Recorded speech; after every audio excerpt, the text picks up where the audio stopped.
This is probably the least understood war we've been in our history. It's become a very difficult subject to talk about. It's just such a dramatic story. We still seek no wider war. It's not even a declared war.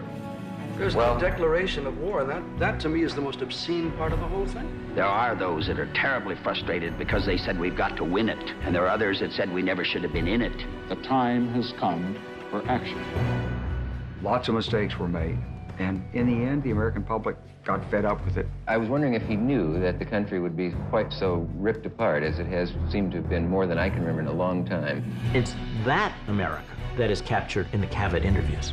It's the America that is wounded, scarred by this commitment in Southeast Asia, and is now trying to figure out a way to get out.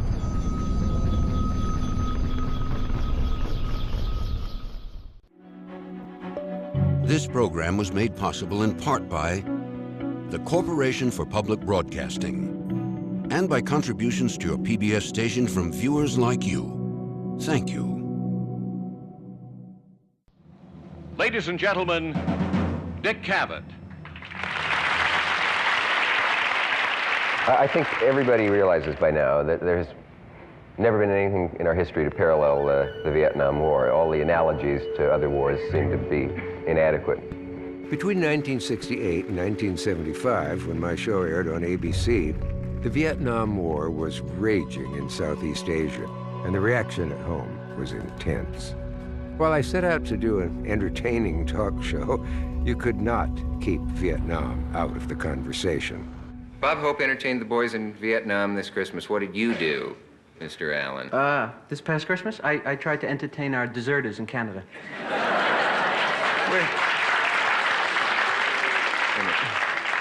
Did I hear a boo up there from somebody? These are... Yeah? You know, you can come down here. If you disagree with me on any subject, we could come down here and sock each other in the mouth a couple of times. And... I must say it was kind of hard hosting a show with such a gigantic controversial subject, but I didn't mind having a variety of opinion. I think it makes it a lot more interesting. We've gone completely down the wrong path. It's a disaster. I have my opinions and my feelings on this war, and I supported it from the start. I supported it while I was there, and I support it now. White America right now is spending $30 million a day in Asia. Black and white boys are dying unjustly for nothing just to free somebody else. Are you proud of the record that our bombers have made over there? No, I'm not. They haven't done enough. There are 3 fire zones in Vietnam. Free fire zone, limited fire zone, and a no-fire zone. What does free fire zone mean? Free fire zone means you can shoot anything that wiggles. Men, women, children, right? Anything. And that's the policy which you're here to defend tonight. I'm throwing myself in front of the show to tell you that we have a message, and we'll be right back. Debate over the war took a startling turn for all of us when top-secret government documents were suddenly leaked to the press. This weekend, portions of a highly classified Pentagon document came to light for all the world to see and brought cries of outrage from Washington. The New York Times began publishing parts of a voluminous report that the Pentagon had drawn up on the causes and conduct of American involvement in Vietnam. Boy, that phrase, the Pentagon Papers, really came in like a bomb when that happened. The papers themselves are part of a 47-volume Pentagon history entitled, the exact title is History of the United States Decision-Making Process on Vietnam Policy, which was commissioned by former Secretary of Defense Robert McNamara. The study was begun in 1967, and it was completed a year and a half later. It represents the work of some 36 government and civilian officials. Most of them were authorities on the Vietnam War, and the report was classified top secret. The data was so overwhelming that the readers of the Pentagon Papers concluded from reading it that the government was misleading itself all along, and that the government was not sure of what was going on. But despite that, the government kept giving the American people this sense that all was under control and that there was reason for optimism.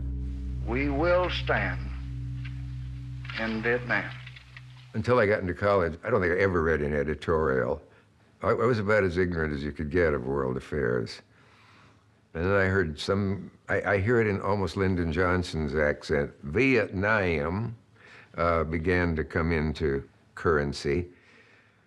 Didn't know what it was, and like most Americans probably didn't know where it was, what the significance of it was.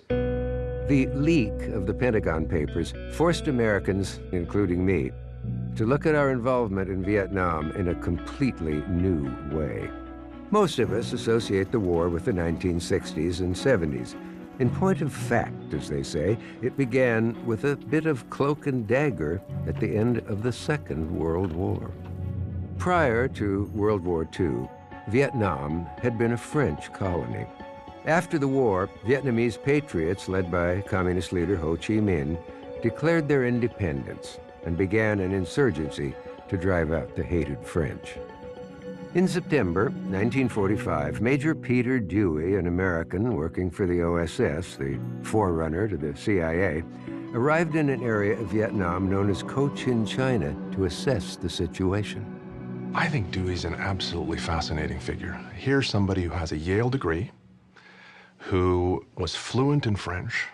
Dewey, I think, saw already in 1945, this thing is just not going to go well, because Ho Chi Minh and his revolution are going to be extremely difficult to stop. And then he becomes basically the first American to be killed in this conflict. Shortly before his death, he filed one final report. Cochin China is burning. The French and British are finished here, and we ought to clear out of Southeast Asia. Major Dewey's final words were prophetic, to say the least. If only U.S. officials had heeded his warning back in 1945, things might have turned out very differently. The Pentagon Papers also revealed that between 1946 and 1954, America provided the French with weapons and millions of dollars to fight Ho Chi Minh and keep Vietnam out of communist hands. It must be the policy of the United States to support free peoples who are resisting attempted subjugation by armed minorities or by outside pressures. At that time, communism was a worldwide threat. It was a threat to the stability of the global system that we put in place after World War II, and the United States was prepared to use force to defend it. And so this was about containing Soviet and Chinese communist expansionism. This was about the domino theory. You have a row of dominoes set up, and you knock over the first one, and what will happen to the last one is certainly it'll go over. Asia has already lost 450 million of its peoples to the communist dictatorship. We simply can't afford greater losses. The minute the first domino fell, they all would fall. And that's why a country like Vietnam, that was of no strategic value to the United States, had no economic value to the United States, suddenly became important because it was a domino. And therefore it was imperative, Eisenhower believed, for the United States to buck up the French. And then, of course, after the French are defeated, he makes what I think is a fateful decision. He and John Foster Dulles, his Secretary of State, decide that they will try to succeed where the French have failed. The task becomes to build up a non-communist regime in the southern part of Vietnam that, with American support, will be able to compete toe-to-toe with Ho Chi Minh and his government, which now is in control in the north. The men on one side are fighting, and the men on the other side don't care and are deserting. Why is this? Why? Because the men on the other side feel they're fighting for freedom. They're fighting for freedom from domination by the white man and by the Westerner. Mm-hmm. And if they felt about communism the way we do, obviously the ones on our side would be the ones who are really fighting for freedom. And there hasn't been any freedom. There's been a dictatorship. In 1961, when Kennedy sent General Taylor, Taylor came back and said, there's no use pouring money in there unless we get political change. And then ZM staged a big campaign, big propaganda campaign, and we gave him all that money and our boys and our help without demanding political changes. And that's what got us into the war. Our concern is to find the most effective way of sustaining the progress of the people of South Vietnam. Kennedy expanded American involvement in Vietnam very dramatically. The increase in the number of advisors, a vast increase in the amount of American equipment, helicopters, aircraft, artillery, ammunition, all kinds of military firepower. This under JFK, this same Kennedy, who privately, I believe, continues to have real misgivings about whether this thing can be won. Why does he do this? He's gearing up to run for re-election in 1964. Charges of being soft on communism are starting to be used. And he grasps, I think, that he needs to affirm American support for South Vietnam. We want to see a stable government there carrying on a struggle to maintain its national independence. We believe strongly in that. We're not going to withdraw from that effort. In my opinion, for us to withdraw from that effort would mean a collapse not only of South Vietnam, but Southeast Asia. So we're going to stay there. The president really didn't want Vietnam to dominate his agenda. Well, it didn't dominate John F. Kennedy's agenda, but it sure would dominate LBJ's agenda. My fellow Americans, as President and Commander-in-Chief, it is my duty to the American people to report that renewed hostile actions against United States ships on the high seas in the Gulf of Tonkin have today required me to order the military forces of the United States to take action in reply. It's a small attack, but it was the first incident of its kind that pitted North Vietnamese units, if you will, against U.S. ones. It happens in August of 1964, just before a national election, a presidential election. LBJ wants the authority to do what is necessary so that there are no surprises in Vietnam before the election. He wants to show strength and decisiveness. I think there was generally support for the president, for our efforts. The Congress passed the resolution known as the Gulf of Tonkin Resolution, which authorized the president to take whatever action was necessary, including military action. Now, that passed with only 2 dissenting votes. I was in the Senate when that resolution was adopted, voted for it, as did most all the other senators. The Tonkin Gulf Resolution, I guess, is the most significant resolution of that kind. It's often pointed to as the thing that made it possible for us to be in all of this chaos in Vietnam now. And you were one of 2, I believe, only 2 who voted against the Tonkin Gulf Resolution. If the Johnson administration had told the American people 5% of the facts about the Tonkin Bay incident, the resolution never would have passed.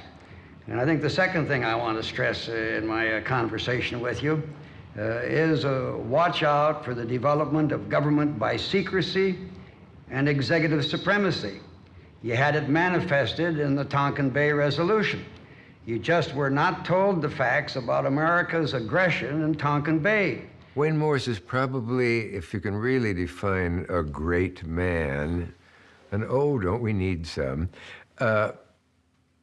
he would be almost the definition of it. Here was an honest, brilliant man with the power of oratory. I look back at a stunning appearance he did on a show of mine, and I remember the audience falling dead silent as he talked about why we're mistaken with this war.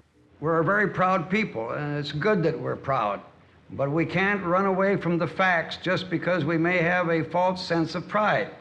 And the difficulty with our Vietnam policy is that we have been the outlaw in Southeast Asia. We have been the aggressor. We violated one section and article after another of the Charter of the United Nations. We practically tore up the Geneva Accords. We have to face up to the fact that we cannot conduct a unilateral military course of action around the world without the world organizing against us. We've got to get out of Asia.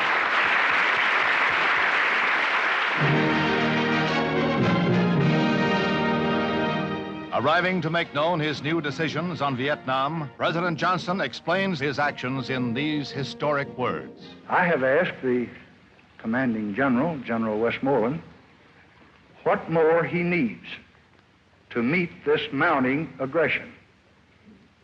He has told me, and we will meet his needs.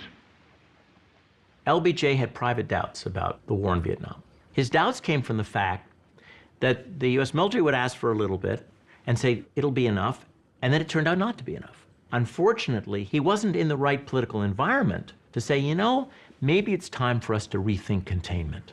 LBJ wasn't able or willing to do that. And by the time he was able to do that, it was too late.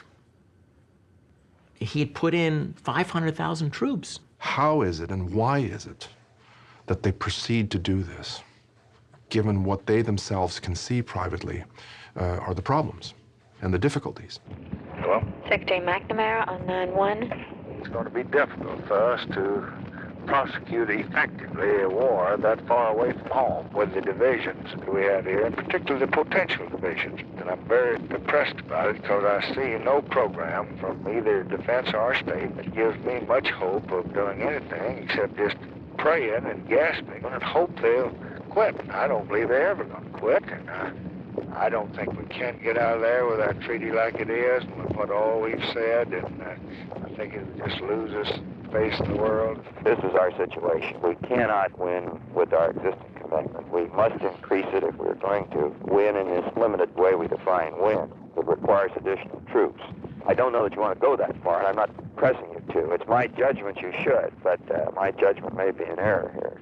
I think the reason they proceed is fundamentally because it's a hope. That's really all it is. That if they just apply a little more power, or ultimately actually a lot more power, but if they apply American military power in the way that it can be applied, somehow this thing will turn out okay. Robert McNamara was a scientist in a job that requires an artist. He lacked the imagination to think beyond numbers and doctrines and axioms. I mean, he knew we were losing, but he still stayed as Secretary of Defense. You can't do that. You can't. When the wrong course of action is taken, in your view, or when you can't bring a success and you're in a high position like that, leave office. It's a gift to the people of the United States. They trust you with the lives of their children. Don't abuse it. And I think the hardest thing for us in uniform to have accepted who fought in that period was that he didn't really believe in it. Hey, hey, LBJ, how many kids did you kill today? Hey, hey, LBJ, how many kids did you kill today? Anyone that is speaking out against this is speaking out as a patriotic American citizen, is speaking out in support of democracy. I think we have an obligation to do this, all of us. We're being not told the truth. In 1964, when I can remember campaigning against Goldwater in Atlantic City for Johnson, the irony of it is that I was campaigning for the de-escalation of the war when the decision was already made by the person that I was campaigning for to escalate the war. What about the people who say, what business do you actors have going out and influencing people? I think stick to your makeup. Well, I think they ask that question, and the fact that they would ask that question is the essence of the problem in the country right now, because it assumes that what I call a kind of a mythology of expertise, that certain people are experts on politics and certain people aren't. And I guess what's really gone wrong in the country, and particularly, naturally, you have to talk about the war over the past 10 years. We've all left it up to the experts.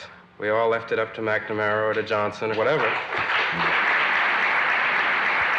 Beatty basically understands the argument of David Halberstam's book, The Best and the Brightest, which is the best and the brightest of this country, at least as they were understood at the time, got us into this war and didn't know how to get us out of it. You know, we can't blame what's happened on Johnson and Nixon and the leaders. We have to blame it on ourselves.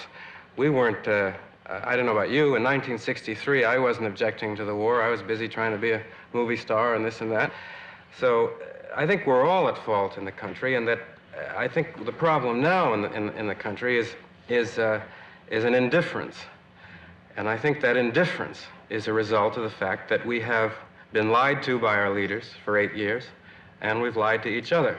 When Warren Beatty says to Dick Cavett, in effect, that Americans are to blame, that we're all to blame for this war, I think he's speaking a kind of profound truth, that the circle of responsibility was wide.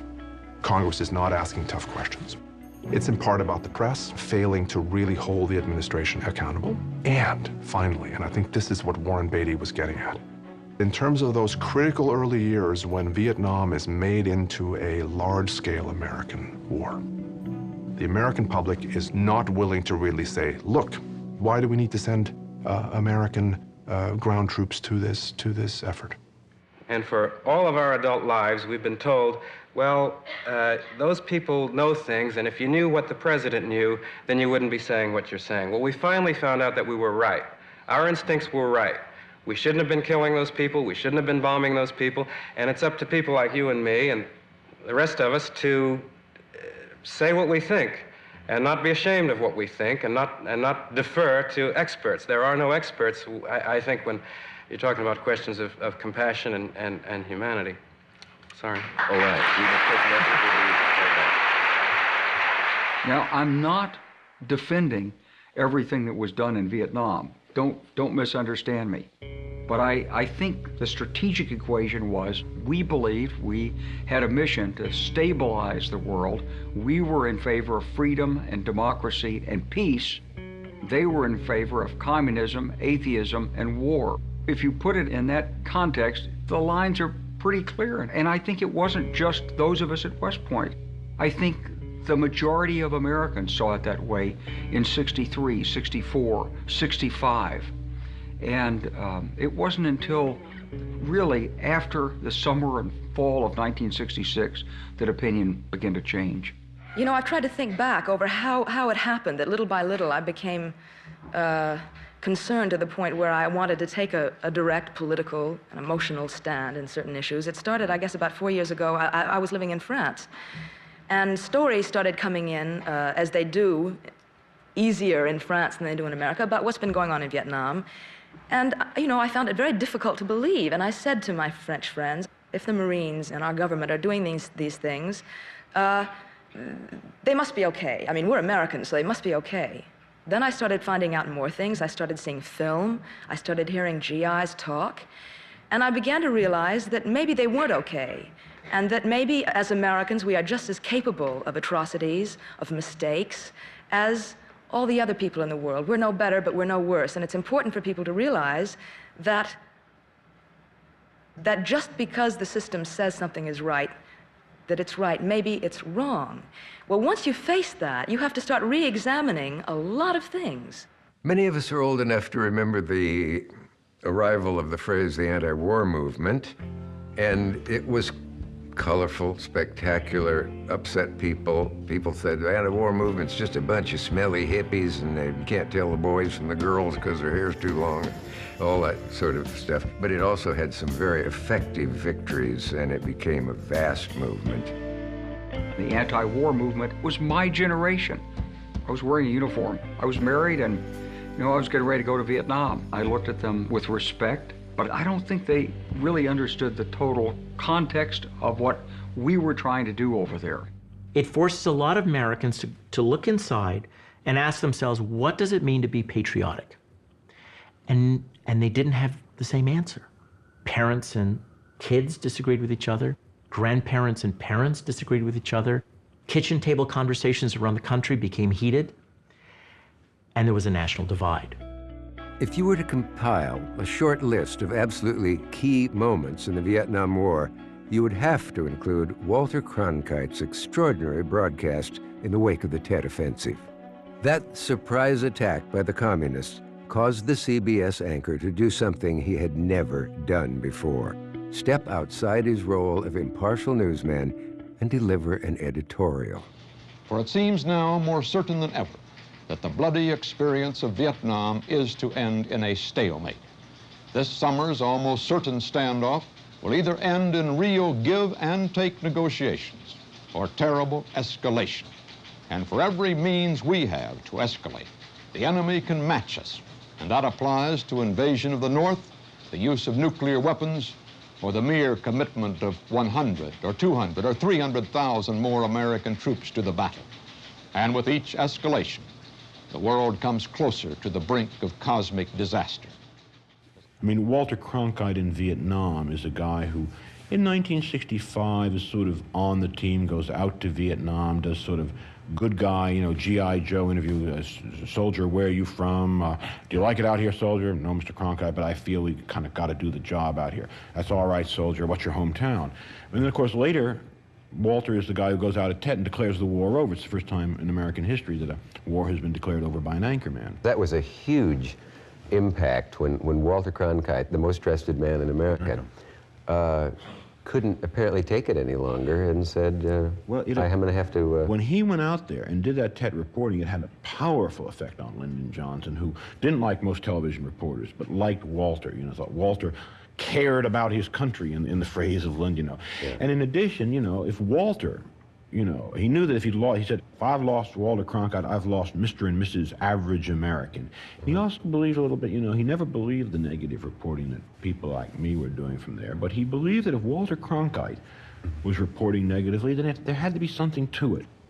I think Lyndon Johnson, in a fascinating way, did anticipate that Vietnam would be his undoing. This is one of the tragedies of Johnson, because he saw that Americans were very much divided on this issue. And I think he feared that he would lose a full-scale national debate on the war. Good evening, my fellow Americans. I have lived daily and nightly with the cost of this war. I know perhaps better than anyone the misgivings that it has aroused. There is divisiveness among us all tonight. The house divided against itself is a house that cannot stand. Accordingly, I shall not seek, and I will not accept the nomination of my party for another term as your president. I was shocked by Johnson's words. I could imagine his staying on, winding up the war, and so on. But apparently that was not to be. It's a shame because it's such a cliche now, but he was such a potentially great president with his voting rights, all the various things that he did do well, but this botched his presidency tragically. The time has come for the American people to turn to new leadership not tied to the mistakes and the policies of the past. And I pledge to you tonight that the first priority foreign policy objective of our next administration will be bring an honorable end to the war in Vietnam. Then Richard Nixon gets elected, promising to end the war. Now, he doesn't tell people how, and he lets this myth of having a secret plan propagate. But he doesn't know how to do it. Mr. Allen. Yes. Oh, yes. I was wondering about you on New Year's and your resolutions, because I remember you had made some once in the past that were...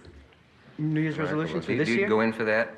I sometimes go in for it. My only New Year's resolution this year, I think I'm going to try and sleep through the Nixon administration, you know?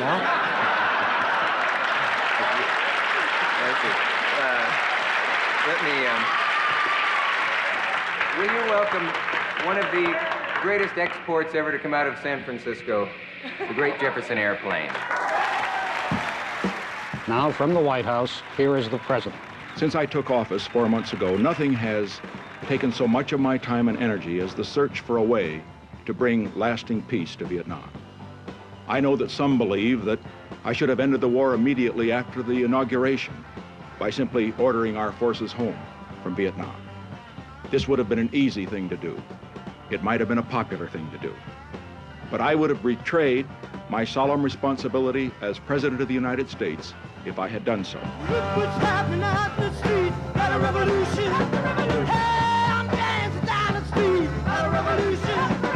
I ain't it amazing on the people I meet, got a revolution. One generation got old, one generation got sold. This generation got through this nation no home. Pick up the cry, and now it's time for you and me, got a revolution. Who take it from you, we will and who we. We are volunteers of America, volunteers of America, volunteers of America, volunteers of America,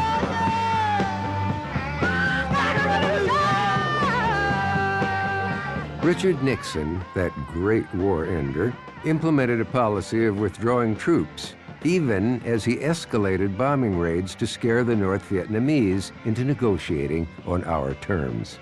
On April 30th, 1970, he announced the invasion of Cambodia to disrupt communist supply lines. College campuses across the country exploded in protest. On May 4th, the Ohio National Guard shot and killed 4 unarmed student demonstrators and wounded 9 others at Kent State University.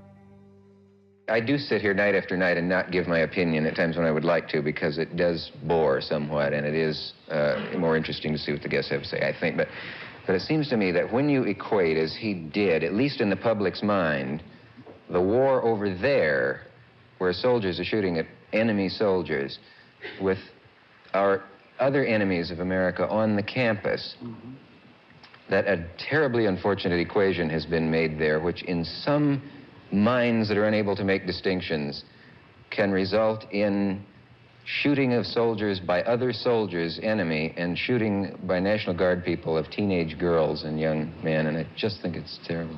Well, I think that the situation in Kent is tragic and terrible. I couldn't use strong enough language to say how I feel about it. And I was just sick when I heard it. I went to my room and and knelt in prayer. And I said, "Oh God, what's happening to us? That this could happen in America? Yeah. That they would shoot some of these kids." But I also see that some of these things at the universities are not becoming dissent anymore. They're becoming mob action. And this is very dangerous. And this is going, and the violence, the violence that some of them are protesting in Vietnam, they are using violence here. I know there are dangerous elements, and I think those who break in and burn up, say, a professor's papers that he's worked his lifetime on and so on, I hope they get the limit of the law in their punishment. On the other hand, I wonder what you say to the students who say, we have politics and politicians and the administration on the one hand saying, lower your voices, violence is not the answer. On the other hand, the same administration downgrades the Paris peace talks and widens the war. I'm going to take the president at his word that he's not widening the war, that he actually is trying to shorten the war and bring American troops home. This interview is a week after the president has announced that the United States has invaded Cambodia, which for many Americans was the final straw. This was the escalation that wasn't supposed to happen in a period of declining American commitment in Vietnam. The country is at a boiling point. There's no question the administration miscalculated and did not anticipate what the response would be to the Cambodian incursion, to the expansion of the war. I mean, what they're doing, what the administration is doing is expanding the war even as it's contracting the war. I know that viewers are constantly disturbed by the fact that there is a great deal of opinion expressed on shows like this, and why don't you have someone on to give the administration side? It happens that a lot of our guests are in show business, and a lot of the guests on a show like this do have opinions that are critical of any current administration, it seems, and certainly this one. I would like the administration's view to be told. If Herb Klein is listening now, I would like to invite someone to come on this show and say whatever he would like to say, because a lot of us are very confused and would like to know. I watch you often. In fact, I was watching you the other night, and you were. A very fine interview with Dr. Graham. You knew that you were the Herb Klein I was talking about then. I had some suspicion when you looked out and said. Yeah. I wonder, I guess right off the bat, if the president had any idea of the upheaval that would be caused in this country by the Cambodian move. Well, I think no one could anticipate the amount of upheaval, because there were other things that added into it since. The Kent State incident would be one of those things. On the other hand, if you recall what the president said, that he felt that the decision he had to make in cleaning out these sanctuaries, which have been communist strongholds, was one in which he was moving in a way which he felt had to be divorced from politics. He would rather be feeling that he was doing the right thing for American boys than to worry about the political consequences at this point. Has the president ever discussed with you the possibility of abandoning the war there? The reason that you say you can't withdraw right now is that to do so would be to allow perhaps the greatest bloodbath that ever took place. You'd just welcome the communists to come in and run over the area. It should be understood that the only key objective we really have is to bring this. We like to negotiate a peace as rapidly as possible, and we like to see that the people of South Vietnam have a free choice of their government. Can you stay with us for a bit? The gentleman who could join us now is a gentleman who was decorated in Vietnam as a war hero, and it might be interesting to talk to him. All right, I understand he's opponent, as a matter of fact, at this point, isn't he? Yes, he is. Yes. Well, I heard that we've booked a guy on the show who was actually there and in the war, and I thought, well, we've had several of those before, but I wasn't quite prepared for the fineness of the impression John Kerry made when he came on. With all due respect to the Director of Communications, I think the time has come for this country to try and cease to operate on a basis of its paranoia to communism.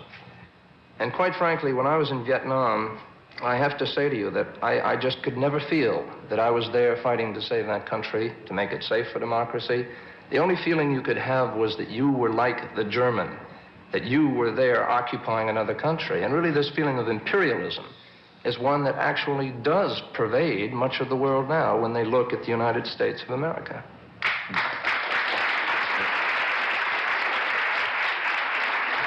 I think the thing you'd have to recognize is the policy's changed since then, and the policy is to build up the ability of those people to defend themselves in their own area. Mr. Klein, this is really the tragedy, because the fact of the matter is that really the only change in the policy has been a change from admitting that we were there to try and defend that country from communism to changing it so that we can get out of there somehow to save face for the United States of America. The problem is that Richard Nixon and his then National Security Advisor, Henry Kissinger, are going to try to find a way to get out of Vietnam without losing Vietnam. You have two powerful people in the White House who are playing risk, the game of risk, to try to control the outcome of the American withdrawal from Southeast Asia. And they forget that it's not a board game. The objectives were never very clear to start with. And I mean, in the broadest sense, they were to contain the advance of communism. But when you got down deeper and looked at it, it became difficult. We could be involved in Southeast Asia for the next decade if our objective is the establishment of a government which would perfectly meet some blueprint of our own devising in South Vietnam. This is a country with an unstable political history. It's a country with an unstable political future.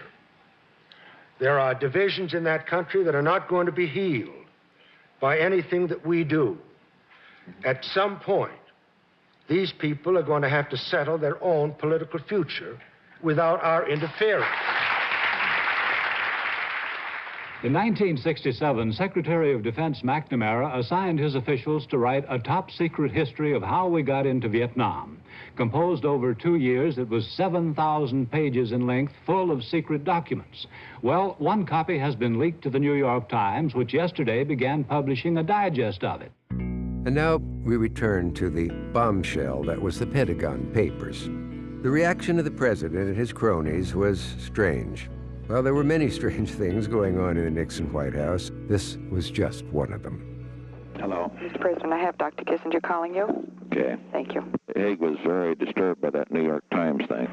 Fortunately, according to Haig, it all relates to the two previous administrations. Is that correct? That is right. It just shows massive mismanagement of how we got there. And it pins it all on Kennedy and Johnson. Yeah. McNamara. So from that point of view, it helped us. They had sort of tried to make it Nixon's war. And what this proves is that if it's anybody's war, it's Kennedy's and Johnson. So that these Democrats now bleeding about what we're doing wrong, this graphically shows who is responsible for the basic mess. The thing, though, that Henry, that to me is just unconscionable, this is treasonable action on the part of the bastards who put it out. A name has now come out as the possible source of the Times Pentagon documents. It is that of Daniel Ellsberg, 40 years old, one-time Marine, later a top policy analyst for the Defense and State Departments during the Vietnam buildup, and now a researcher at the Massachusetts Institute of Technology. Will you welcome, please, the man who made the whole thing possible, Dr. Daniel Ellsberg.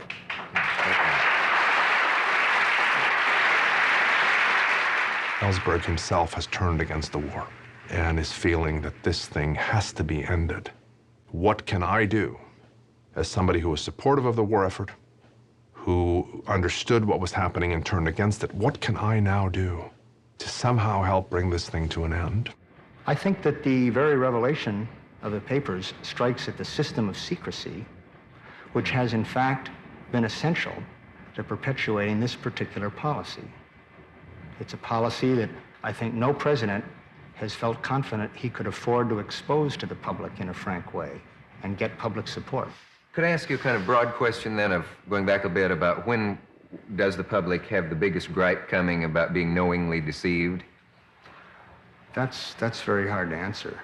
Yeah. We're talking about a record of 25 years of untruth, covering 5 administrations. One can ask which years did that untruth involve the public in more or less killing and dying than in other years, and obviously that's been very high in the last few years.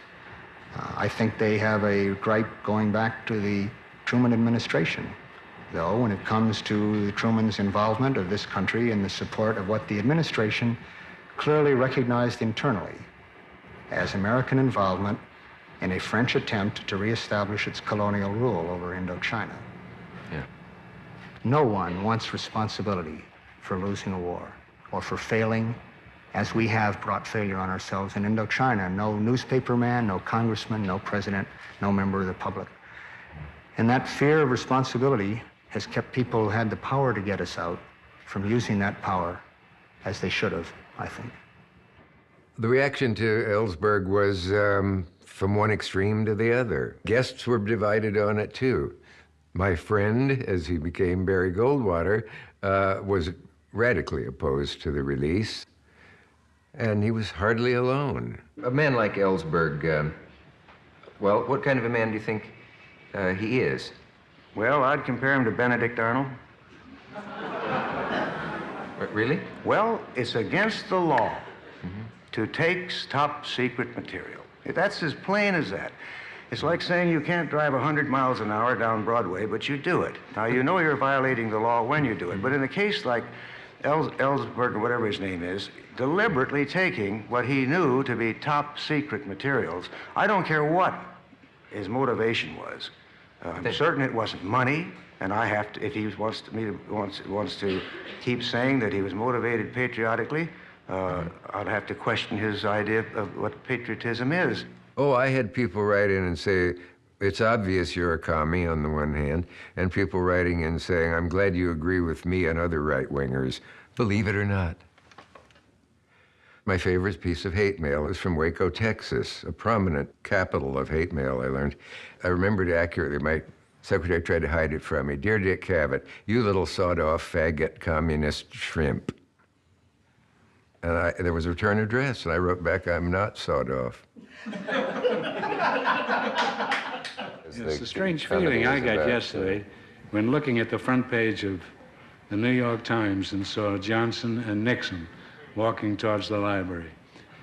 And they looked so proud and happy. What great things they have done. Johnson lengthened the war 6 years. Nixon has started 3 wars since he's in there.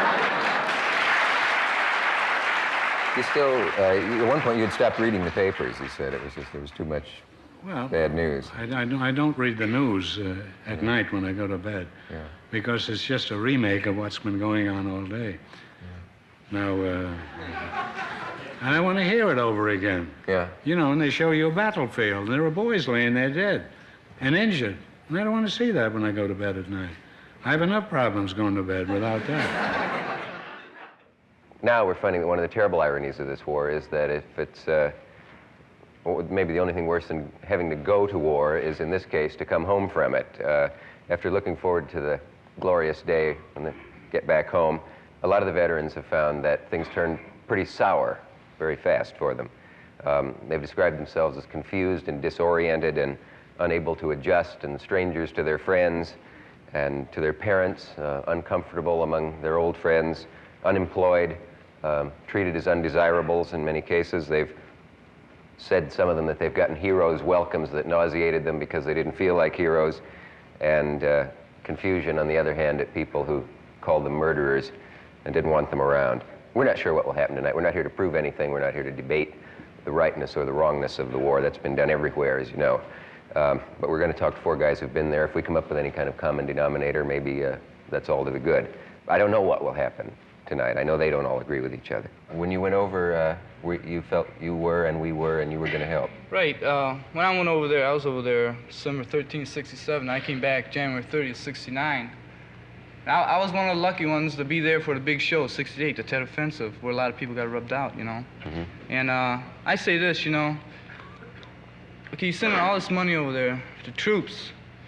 The war could have been won by 1965 if the people in the White House, the governors and what else have you up there, would stop playing around while they're trying to get a vote through or decide. There's guys 18 to 25 years old dying out there. And the decisions are too long. They play around too much while they're playing with our lives. I was actually ashamed of taking part over there in Vietnam and being in the Army. I can say that's how I feel. I was ashamed of being over there. I'm ashamed of being in the Army for going over there. And I never got to go to jail before I'd go there again. That's how I feel. We've always heard that demonstrations in this country hurt the morale of the guys over there. Who wants to say whether it did or not? I know one demonstration, sir. I was in Vietnam when the November 1969 moratorium demonstration, where everybody stuck a little ballot in a coffin with the names of somebody that was killed there. And that was something that I resented very intensely, because I knew a lot of people that were killed there, and I resent anybody using their names, because they felt a lot of different ways about the war, using their names for any reason at all, for any political reason. No, you got to understand something about this war. There are guys that are fighting this war that go out in the field, and that's it, man. You are out in the field. You don't have hot meals. You don't have the life of Raleigh. Right. You're out there. You're humping the bush, that's all. And you're fighting every single day. It's no picnic. Everybody, they're so willing to commit our guys, you know, support our boys in Nam.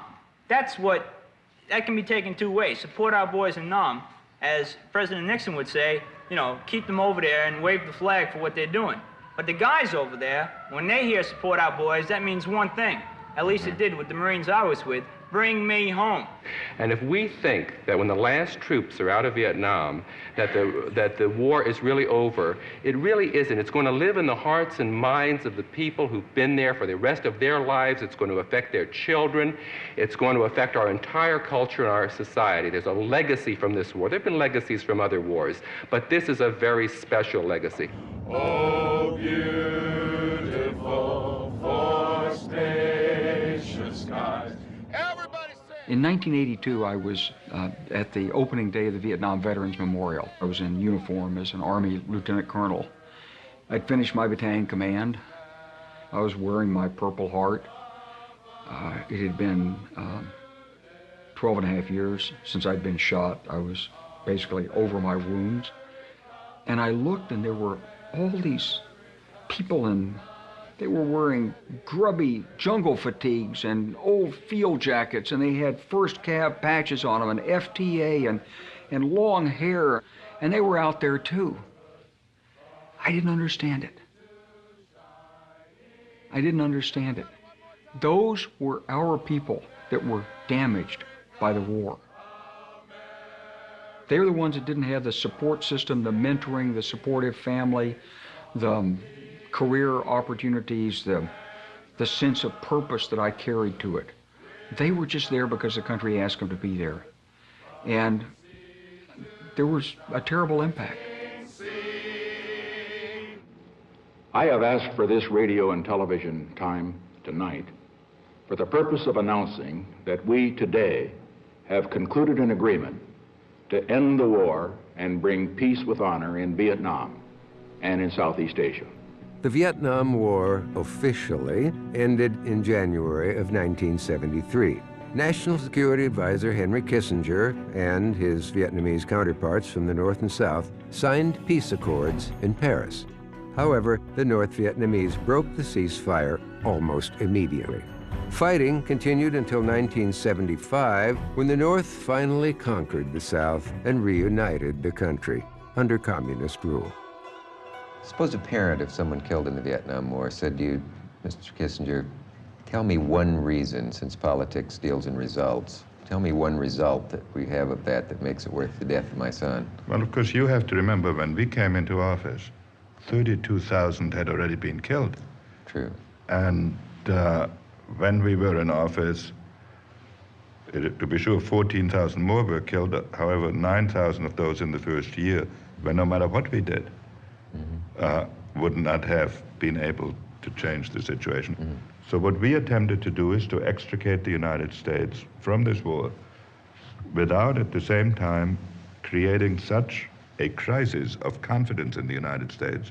We attempted to achieve what we considered an honorable solution, in which we withdrew about 150,000 troops a year, and the one requirement we made is that we would not overthrow a government that our predecessors had put into office. We hadn't put it into office. When you watch the Kissinger interview, you'll notice he talks about how people didn't understand what he and Nixon were doing and how they felt they had to do this to withdraw.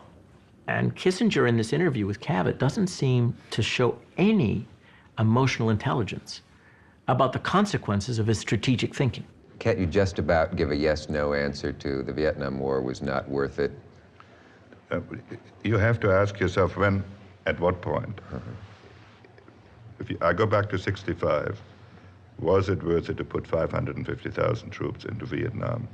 I would have to say, probably no. Was it worth it for us to attempt to extricate ourselves honorably? I would have to say in retrospect, yes. That was the problem that we faced. In terms of what the war means for Americans today, I think it continues to be, to some extent, an open wound in the American body politic. Indeed, one could argue that some of the divisions in our country today are a product of the Vietnam period, because the Vietnam quagmire always comes back whenever people begin to doubt that there's an exit strategy. One of the lessons for everyone, including the military, of Vietnam was don't get into something unless you know how to get out of it. I served at West Point, and then we were sending fine young men over to that war, and I served in that war, and I saw fine young men not come home. If you will look at my postmortems, they involve the fallacy of bad policy making by politicians who simply didn't understand the world they were living in. As I understood it, they thought that incremental resistance would just sort of let the problem go away. Yes, and you get in deeper and deeper, and the outcome is inconclusive, and the sacrifices grow. How much did we learn? Not enough. And to see us go into Iraq in 2003 or Afghanistan in 2001 and end up in a counterinsurgency campaign and not have appreciated those lessons and have to relearn them the hard way was a very painful thing to see. Leaving here, you meet a mother who says, "You're General Haig, aren't you? You and your friend Kissinger, I'd like to get you in the same room. My son had his brains blown out in Vietnam. What'd he die for anyway?" Well, I would probably say the same thing that Solzhenitsyn said to the European press before he came to America, and they said, "What are you going to tell the young people of America about this war?" And he said, "I will tell them they fought for freedom." Had we not gone into Vietnam, we would not be free today? No, that's not the issue. The issue is that those young patriots who served and the families of those young patriots must be proud of the sacrifices they made. And what we have to do as a people is dedicate ourselves to not putting in positions of political power unqualified men and women who get us into these difficult situations and then don't have the courage to get us out properly. I've had so many compliments about you were brave enough to have this on about the war and that, and first one to have veterans and the first one to the phrase cutting edge inevitably comes up, that I didn't consciously do that. I just couldn't imagine how you could not. This program was made possible in part by the Corporation for Public Broadcasting and by contributions to a PBS station from viewers like you. Thank you.